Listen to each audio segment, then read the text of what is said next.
Hey everyone, welcome back to another recap podcast from SNXweave, where we give quick weekly recaps of news and important updates from the previous week from the Spartan Council and core contributors, as well as discuss what the Grants Council and ambassadors are up to, so let's get started. Bert started off the discussion last week by asking how the Spartan Council intends to approach listings in V3 based on the new supermarket mechanism. He wanted to drill down on which assets are appropriate for listing within supermarkets and which assets should be listed in isolated markets. Bert mentioned that from a user perspective, it might become confusing to keep track of multiple cross-margin accounts across several supermarkets, each with their own set of assets. It was clarified that there would be just one supermarket in the main Spartan Council pool where cross-margin would be allowed, and other listings could be added to the same pool outside of that supermarket. These assets would trade as completely isolated markets backed by the Spartan Council pool, which would match centralized exchange UX. Later, a completely separate supermarket outside of the Spartan Council pool could be added for more aggressive long-tail asset listings. Veef also cautioned against adding riskier assets to the supermarket and suggested a periodic liquidity review to determine whether any listings in the supermarket should be switched to isolated markets. This switch would entail opening a new isolated market and setting the market for that listing within the supermarket to close only. It was suggested that a quantitative list of criteria be formulated in a SIP to determine what assets are eligible for supermarket listing.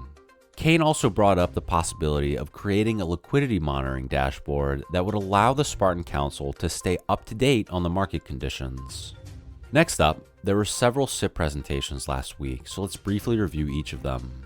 The first was SIP 365, to remove the core fee switch. Presented by Noah, this SIP proposes removing the core fee capture mechanism that was implemented in SIP 319 in favor of market-level fee capture. The existing mechanism works well for spot markets, but is less suitable for perps markets since it would assess fees on the deposit and withdrawal of margin. Since the fee capture occurs at the market implementation, this SIP proposes removing the core fee rather than adding governance configuration variables. The next presentation was SIP 366 for asynchronous delegation. This SIP is an improvement on SIP 320 and seeks to eliminate possible LP attack vectors. SIP 320 proposed a minimum delegation duration, but even with that mechanism, it was still possible to benefit from timely delegation and undelegation of collateral. This SIP proposes adding a market-determined delay on either direction depending on whether the delegated collateral is increasing or decreasing to make the delegation asynchronous. This is similar to the order settlement asynchrony that was added to eliminate front-running attack vectors. This is a switch that can be turned on or off on a per-market basis depending on whether adversarial LP dynamics are a concern. The next presentation was SIP 360 for the Synthetics V3 cross-chain election system. This SIP proposes a new system for facilitating on-chain elections. Better cross-chain technology has been released since the original design of the V3 governance module, so this SIP proposes incorporating some of this new tech to reduce reliance on Merkle trees and create a more modular election system. Critically, it will add flexibility to calculate voting power from V2 and V3. The next presentation was SIP 341 to add a configurer address. This SIP proposes adding a configurer address that would be able to execute SCCPs, which is a first step towards the goal of on-chain governance. The NFTs issued by the governance module following elections would plug into this address rather than the owner address to reduce protocol risk. The last presentation of the evening was SIP 361 and is a collection of quality improvements suggested by core contributors and integrators and was presented by Caleb. These improvements include dropping get reported debt from the event emitted upon withdrawing SUSD from a given perp market, which will reduce costs for users. Incorporate get open position size that returns the size of an open position when given a market ID and account number as input.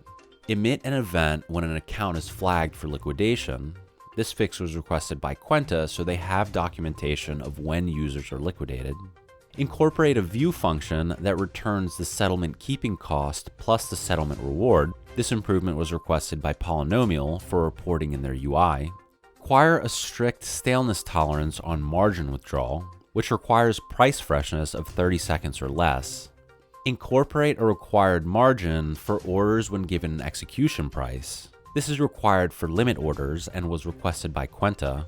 Incorporate a secondary cap on open interest denominated in USD, which is necessary to maintain OI caps during rapid price increases to protect the protocol. And finally, remove the minimum keeping fees from getRequiredAccountMargin function, which was a bug fix.